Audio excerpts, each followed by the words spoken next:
नमस्कार दोस्तों, संकल्प टेक्निकल क्लासेज में आपका स्वागत है। अगर आप चैनल पर पहली बार हो तो चैनल को सब्सक्राइब करके बेल आइकन को प्रेस कर लें। बढ़ते हैं अपने टॉपिक की तरफ। अपना जो चैप्टर चल रहा था सूक्ष्म मापी यंत्र, उसका आज पार्ट 9 है। आज का अपना टॉपिक रहेगा dial test indicator. Dial test indicator क्या होता है, कैसे काम करता है, इसके बारे में हम आज की क्लास के अंदर पढ़ेंगे। तो चलिए करते हैं शुरू।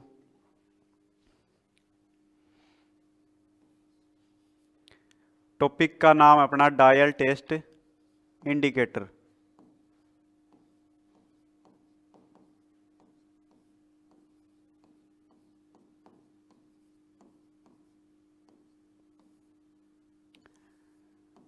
डायल टेस्ट इंडिकेटर, सबसे पहले इसका इंट्रोडक्शन, इसके परिचय के बारे में, अपने इसके बारे में क्या जानते हैं। जो अपना डायल टेस्ट इंडिकेटर होता है ये सूक्ष्म मापी यंत्र है। और क्या है ये?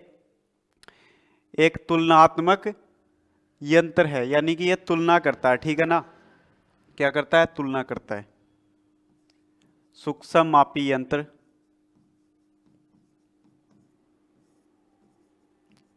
या इसको बोल सकते हैं क्या? तुलनात्मक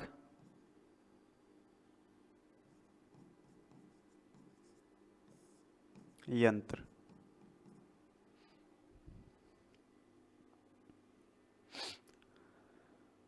उसके बाद में इसका यूज, इसका उपयोग है वो कहाँ पर किया जाता है, इसका प्रयोग है वो कहाँ किया जाता है। इसका प्रयोग हम एक तो अपनी जो लेथ मशीन होती है उसमें फोर्जा चक होता है। ठीक है ना? फोर्जा चक के अंदर जॉब को बांधते हैं, तो जॉब को सेंटर में बांधने के लिए इसका उपयोग कर लेते हैं। ठीक है? और कहाँ पर करते हैं? अपनी जो सरफेस है वो समतल है कि नहीं है उसको चेक करने के लिए, टेपर चेक करने के लिए। ठीक है? और सीधापन है, समांतरता है, ये सारी चीजें चेक करने के लिए डायल टेस्ट इंडिकेटर का उपयोग किया जाता है। तो पहला तो क्या बताया, लेथ मशीन पर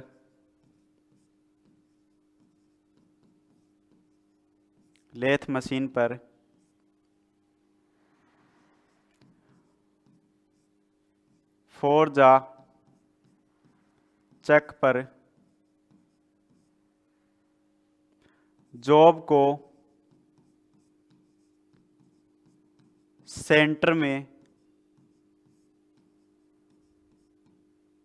बांधने के लिए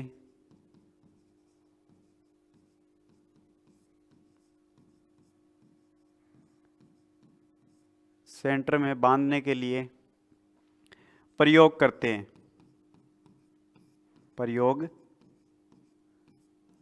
हैं। ठीक है? उसके बाद में दूसरा यूज क्या था? जॉब की समतलता,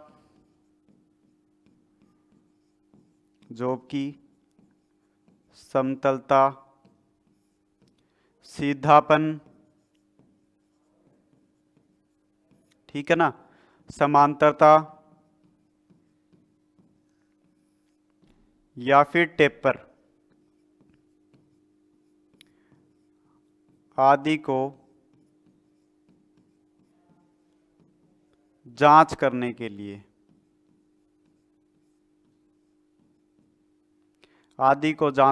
लिए डायल टेस्ट इंडिकेटर का उपयोग किया जाता है। ठीक है ना?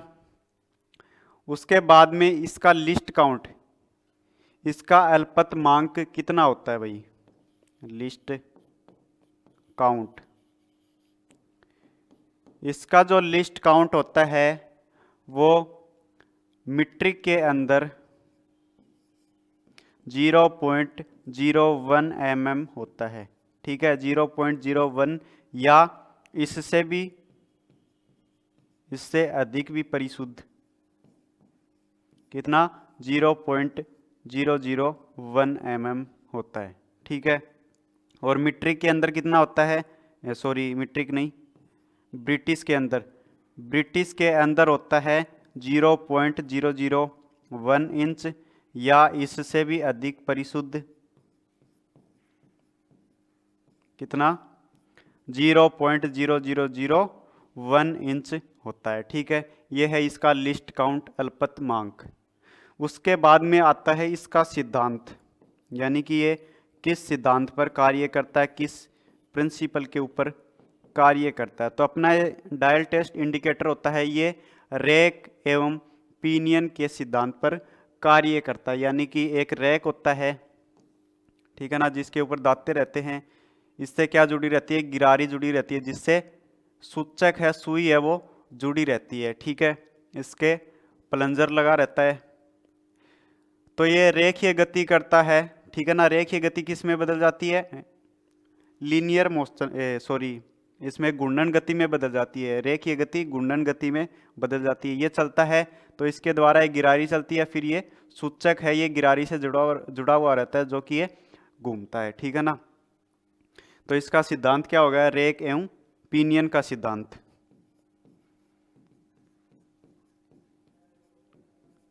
रेक एवं पिनियन के सिद्धांत पर।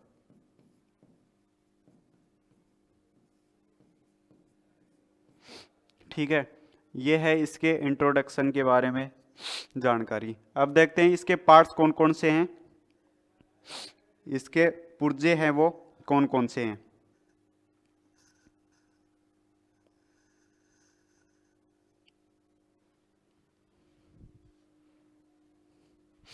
जो ये वाला अपना डायग्राम, ये किसका है, डायल टेस्ट इंडिकेटर। इसी को क्या बोलते हैं, डायल टेस्ट इंडिकेटर बोलते हैं। डायल टेस्ट इंडिकेटर, शॉर्ट में इसको क्या बोलते हैं, डीटीआई भी बोलते हैं। क्या बोलते हैं, डीटीआई भी इसको बोलते हैं। इसके कौन कौन से भाग होते हैं, देखो, जो ये भाग है इसको बोलते हैं क्या, सूचक। क्या बोलते हैं, सूचक बोलते हैं इसको। ठीक है, फिर ये वाला भाग है, इसको अपने घुमा भी सकते हैं, इसको घुमाएंगे तो ये जो अपने अंशांकन है ये भी इसके साथ में घूमेंगे। इसको क्या बोलेंगे, घूमने वाला डायल। ठीक है, क्या बोलेंगे इसको, घूमने वाला बेजल और डायल। ये बाहर वाला जो आवरण है इसको क्या बोलते हैं, बेजल, और अंदर वाले को डायल। तो इसको क्या बोलेंगे, घूमने वाला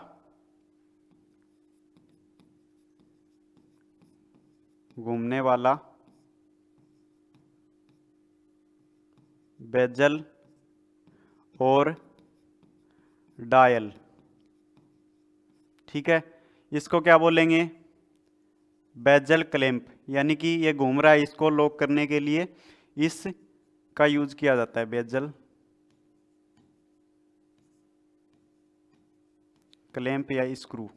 ठीक है, उसके बाद में इस भाग को बोलते हैं क्या, स्टेम बोलते हैं। इस भाग को क्या बोलते हैं, स्टेम।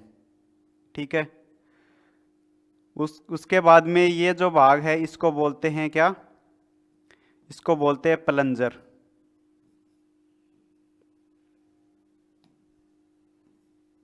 इसको बोला जाता है क्या, प्लंजर।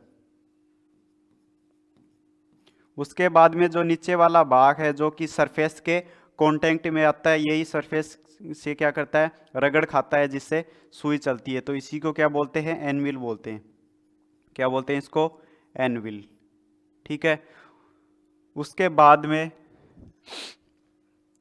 जो इसका पीछे वाला डायग्राम दिखाया गया है, जो इसका पीछे का भाग है, इसको बोलते हैं क्या, इसको बोलते हैं अपने बैक लेग। क्या बोलते हैं इसको, बैक लेग बोलते हैं।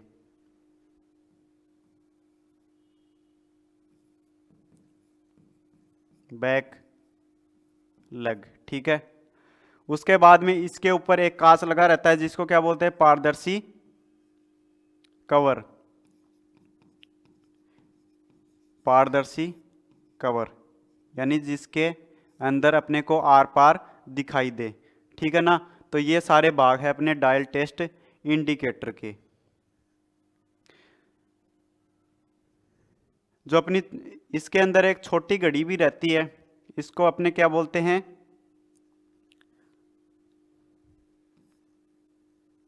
इसको बोलते हैं काउंटर डायल। क्या बोलते हैं? Counter dial. इसके अंदर क्या रहता है, ये अपने को ये बताती है कि ये बड़ी वाली सुई है, ये कितने चक्कर पूरा किया है, कितने चक्कर लगाए हैं, वो इसके अंदर अपने को पता चलता है। ठीक है, तो ये सारे अपने डायल टेस्ट इंडिकेटर के भाग हैं। उसके बाद में इस यंत्र के अंदर क्या रहता है, इस यंत्र में जो बड़े वाला पैमाना है उसके अंदर कितने निशान रहते हैं? 100 डिवीजन रहते हैं, 100 अंशांकन रहते हैं।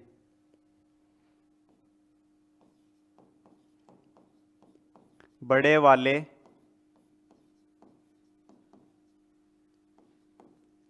पैमाने में 100 डिवीजन होते हैं। कितने डिवीजन होते हैं? 100 डिवीजन होते हैं। उसके बाद में जो छोटी वाली घड़ी है उसके अंदर कितने होते हैं? छोटे वाले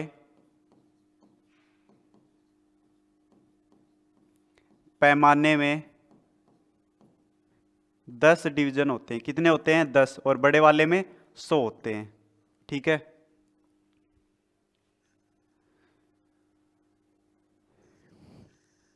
उसके बाद में अपने देखेंगे जो अपना डायल टेस्ट इंडिकेटर होता है ये कितने प्रकार के होते हैं। डायल टेस्ट इंडिकेटर कितने प्रकार के होते हैं? तो अपना पहला डायल टेस्ट इंडिकेटर आता है कौन सा? Plunger type dial test indicator. Plunger type dial test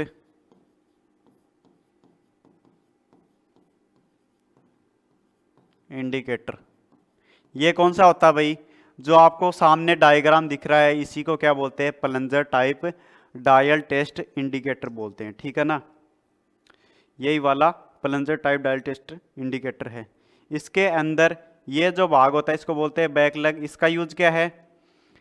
इसको अपने इसका एक स्टैंड होता है जिसके ऊपर इसको लगाया जाता है। स्टैंड के ऊपर लगा के हम इसको प्रयोग करते हैं, आगे अपने दिखा देंगे। तो उसके अंदर लगाने के लिए इसको दिया गया है, किसको? बैकलैग को। ये हो गया अपना पहला plunger type dial test indicator. अब अपने देखते हैं दूसरा।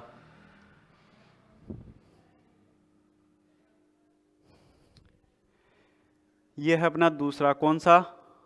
लीवर टाइप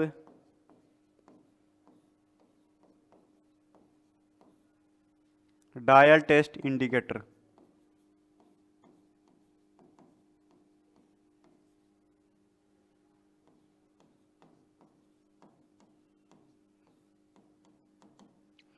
जो अपना plunger type dial test indicator है ये सरफेस पे चलेगा, तो इसका जो प्लंजर होता है ये ऊपर नीचे मूव करेगा, ये इसके अंदर जाएगा तभी अपनी सूचक है वो चलेगी। ठीक है, तभी अपने को पता चलेगा कि सरफेस सही है या नहीं।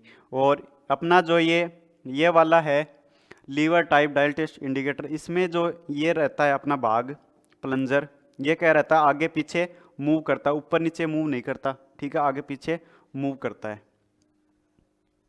तो इसके अंदर क्या रहता है? ये dial test indicator dial test indicator lever तथा स्क्रोल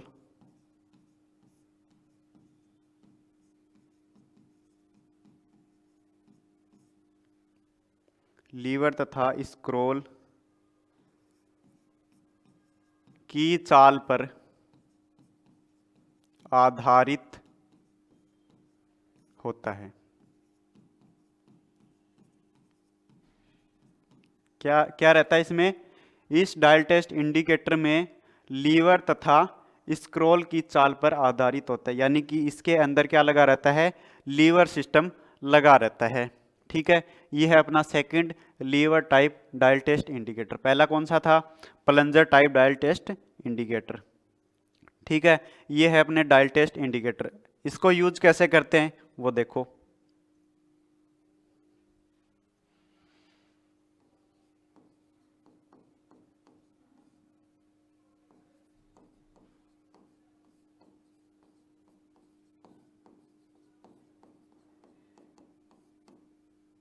इसको यूज कर कैसे करते हैं, सीधा तो यूज कर नहीं सकते, ठीक है ना। तो क्या करेंगे, इसका स्टैंड होता है एक, ठीक है ना, ये किसका स्टैंड है, डायल टेस्ट इंडिकेटर का। इसके अंदर नीचे ये वाला होता है, इसके अंदर क्या रहता है, इसके अंदर मैग्नेट सिस्टम रहता है, यानी चुंबकीय गुण होता है। इसके अंदर एक लीवर भी लगा रहता है, इस लीवर को ऑन करेंगे तो चुंबक का गुण है वो चालू हो जाएगा, जिससे ये सरफेस प्लेट के ऊपर चिपक जाएगा। इसको सरफेस प्लेट के ऊपर ही रख के यूज करते हैं, तो ऑन करेंगे तो सरफेस प्लेट के चिपक जाएगा, ठीक है ना, फिक्स हो जाएगा। फिर इसको मूव करेंगे तो अपने को पता चल जाएगा कि जो सरफेस है वो जॉब की सही है या नहीं है। इसको ऑफ कर देंगे तो चुंबकीय गुण है वो हट जाएगा, ठीक है ना। सरफेस प्लेट के ऊपर रख के फिर इसके संपर्क में जॉब को रखेंगे। जॉब अपना कहीं से भी खुरद रहा है तो ये अपना प्लंजर है, ये एनविल है ना, ये टच करेगा तो सुई घूमेगी, तो अपने को पता चल जाएगा कि अपना जो जॉब है ये प्लेन नहीं है, खुरदरा है, ठीक है। तो इस प्रकार से अपने इसका यूज करते हैं। अब देखेंगे जो अपना डायल टेस्ट इंडिकेटर है, इसकी लिस्ट काउंट है वो किस प्रकार से निकालते हैं अपने।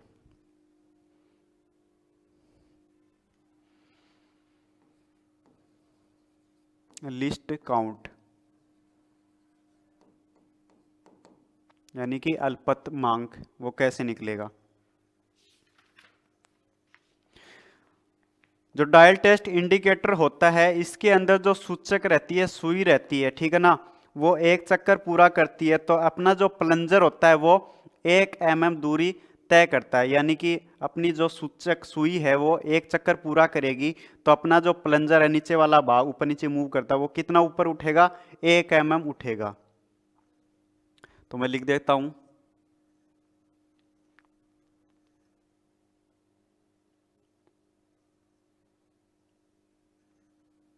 सुई के एक चक्कर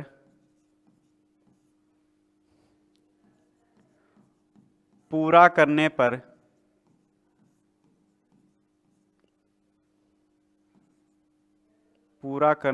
प्लंजर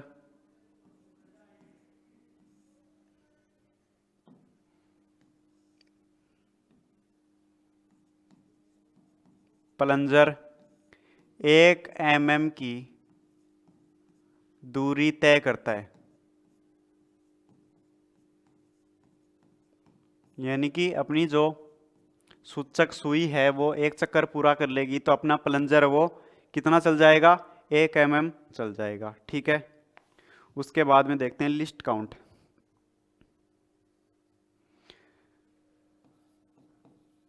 डायल का निशान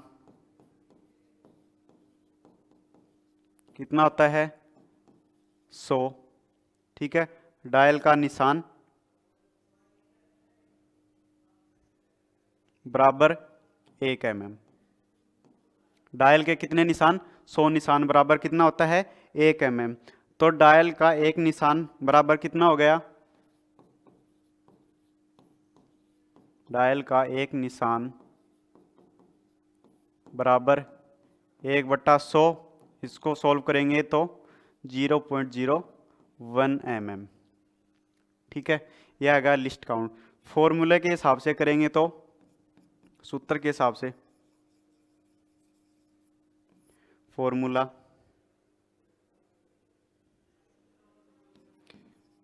सुई के एक चक्कर द्वारा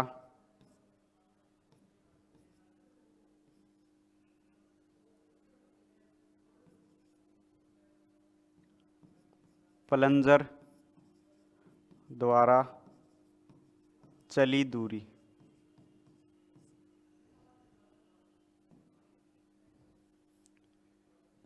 सुई के एक चक्कर में प्लंजर द्वारा चली दूरी बटा क्या हो जाएगा, डायल के भागों की संख्या। डायल के कितने भाग हैं, 100, डायल के भागों की संख्या, ठीक है।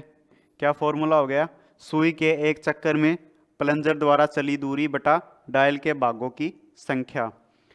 तो सुई के एक चक्कर में प्लंजर कितनी दूरी तय करता है, 1 mm, बटा डायल के भागों की संख्या कितनी है 100, तो ये कितना हो जाएगा 0.01 mm। ये हो गया अपना लिस्ट काउंट। ठीक है, तो इस प्रकार से अपने लिस्ट काउंट है वो निकालते हैं। ठीक है ना, तो अपना डायल टेस्ट इंडिकेटर का टॉपिक है वो यहीं पर ख़त्म होता है। आशा करते हैं आज का वीडियो आपको अच्छा लगा होगा। अगर अच्छा लगा तो लाइक करें, कमेंट करें, शेयर करें। अपने दोस्तों के पास भी इन वीडियोज़ को ज़रूर भेजें। धन्यवाद। राम राम।